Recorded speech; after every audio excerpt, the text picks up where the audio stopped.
सावन की शिवरात्रि पूरे भारत में ही नहीं पूरे विश्व में, देश और विदेश में लोग ऑनलाइन पूजन करते हैं। उस दिन शिव भगवान का पार्थिव शिवलिंग बनाते हैं,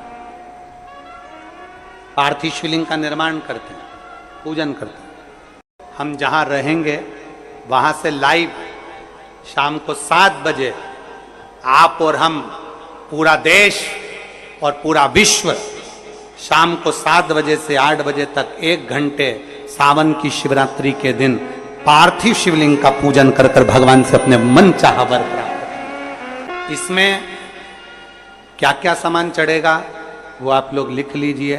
1 लोटा जल, 21 दाने गेहूं के, 5 कमलगट्टे, 108 चावल के आखे दाने, वैसे तो सबको याद होंगे ही पहले के भी। 108 चावल के दाने, आखे मतलब सेगे, 21 काली मिर्ची, 1 चुटकी काली तिल, 1 धतूरा, 7 बेलपत्र, 7 शमी पत्र, 7 लाल फूल, गुलाब के मिल जाए तो श्रेष्ठ है, नहीं तो कोई लाल फूल दूसरे मिल जाए वो भी श्रेष्ठ। 7 पुष्प सादे जो पूजन में चढ़ाने के लिए, दूध, दही, घी, शक्कर, इत्र, गंगाजल, चंदन, 3 गोल सुपारी, पूजन वाली सुपारी, रोली, मोली, अभीर, मोली मतलब लच्छा नाड़ा बांधने वाला, अभीर, गुलाल, पीला चंदन, चावल पूजन के लिए, कपूर, 2 दीपक घी के, 1 जलाकर रखने के लिए, 1 आरती करने के लिए, 2 जनेऊ, 1 गणेश जी के लिए, 1 शिव जी के लिए, लौंग, इलायची, पान के पत्ते, मिट्टी का पार्थिव शिवलिंग। अपने नगर में, अपने गांव में, अपने गमले में जो मिट्टी हो उसका पहले से शिवलिंग बना के रख लेना। 7 बजे तो सीधे पूजन चालू करेंगे, 8 बजे तक आप लोग पहले से शिवलिंग बना के रख लें, पार्थिव शिवलिंग मिट्टी का। 5 फल, मिठाई, धूप बत्ती, और शिवलिंग को पहले से बनाकर रखे जिससे 7 बजे बैठते से ही पूजन चालू हो जाए। अपने अपने मोबाइल टीवी चालू रखना है, ऑनलाइन पूजन करना है।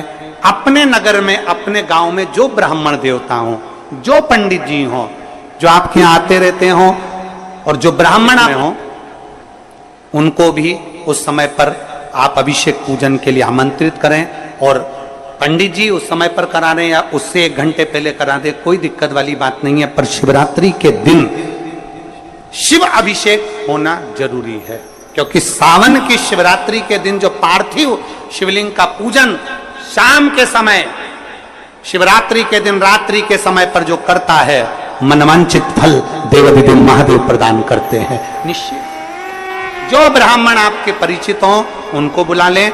अगर ब्राह्मण ना मिले तो टीवी के माध्यम से आप और हम सब बैठकर जो ब्राह्मण देवता होंगे वो पूजन कराएंगे और आप और हम पूजन करेंगे। और उसका लाइव आप और हम साथ में मतलब ऑनलाइन, मतलब जैसा हम कर रहे हैं वैसा आप हमारे साथ में बैठकर एक साथ पूजन करेंगे और एक साथ महादेव की करोड़ों लोग मिलकर आरती करेंगे और बाबा से मनवांछित फल प्राप्त करेंगे।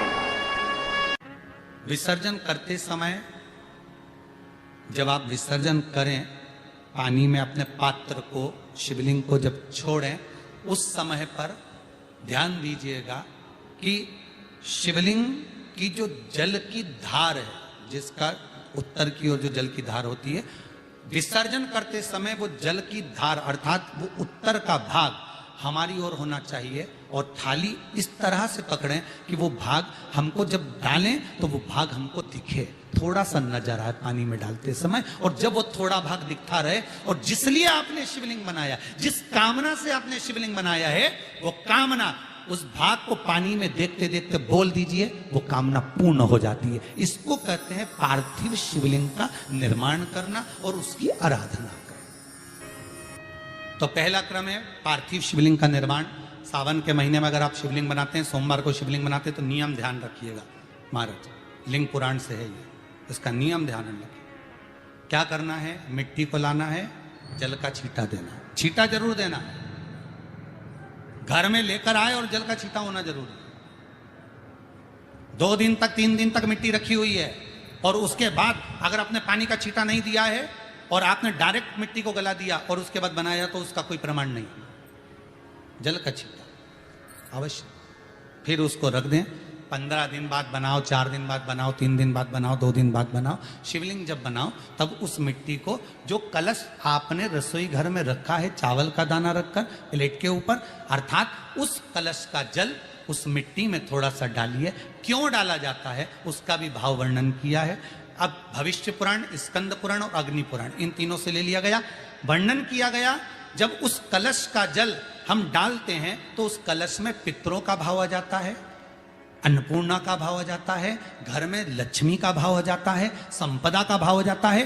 पूरे 24 घंटे के अंदर एक क्षण के लिए रसोई घर में 33 कोटि देवता आते हैं, तो वो देवता का सारा भाव उस कलश के अंदर आ जाता है। और वो जल जब हम उस मिट्टी में मिलाते हैं तो गंगा, यमुना, सरयू, सरस्वती, ये 33 कोटि देवता में, तो इन सब का आनंद उस जल में आ जाता है। और वो जल जब हम मिट्टी में मिलाते हैं तो मिट्टी पवित्र हो जाती है, स्वयं कैलाश अधिपति को स्वीकार करने के लायक हो जाती है, निर्मित करने के लायक हो जाती है। शिवलिंग का निर्माण। अब शिवलिंग का निर्माण कैसे करना? मिट्टी में गला दिया पानी में। सबसे पहले शिवलिंग बनाने से पहले पात्र जो होता है उसके नीचे एक बेलपत्र रखी जाती है। क्या रखना है? एक बेलपत्र। शंकर को झेलने के लिए कोई साधारण नहीं है पात्र जिसपे झेला जाए। स्वयं गंगा शिव की जटा में, और आप शंकर के शिवलिंग का निर्माण कर रहे हो, कोई साधारण नहीं हो सकता। स्वयं आप विदेश्वर संहिता के अंतर्गत पढ़े कि ब्रह्मा और विष्णु, ब्रह्मा ऊपर जा रहे हैं, भगवान विष्णु नीचे जा रहे हैं, तो पता नहीं कर पा रहे कि यहां चरण कहां पर और शीश कहां पर है, उसको जान ही नहीं पा रहे।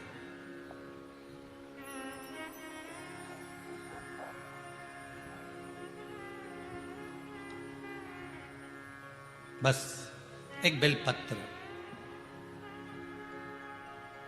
साधारण भाव में बेलपत्र भी सीधा भाग, और इस बेलपत्र की जो डंडी है वो उत्तर दिशा में रखना है थाली के अंतर्गत। जब आप शिवलिंग का निर्माण करें उत्तर, इसके ऊपर जो गलाई हुई मिट्टी है वो डाल दीजिए, और डालने के बाद सबसे पहले शिवलिंग का स्वरूप बनाना है। सबसे पहले नीचे की जलाधारी नहीं बनाना, क्या बनाना है?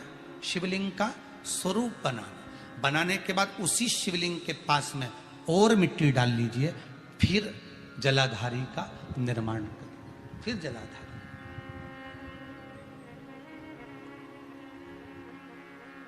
शिवलिंग जलाधारी निर्मित हो गई। शंकर जी का संपूर्ण परिवार शिवलिंग में रहता है, आपको पहले भी कहा। मिट्टी कहाँ की होना चाहिए, किस जगह पर बनाना चाहिए, मिट्टी में कैसा जल मिलाना चाहिए। जब शिवलिंग का निर्माण करें, शंकर के शिवलिंग को जब बनाएं तो सबसे पहले कैसे बनाएं, उस तक का विधान शिव महापुराण में और लिंग पुराण में कहा गया। महाराज कहा क्यारे की मिट्टी हो, क्यारा मतलब समझिएगा जिस मिट्टी पर कोई गंदगी ना करी गई हो, ऐसी जगह का कोई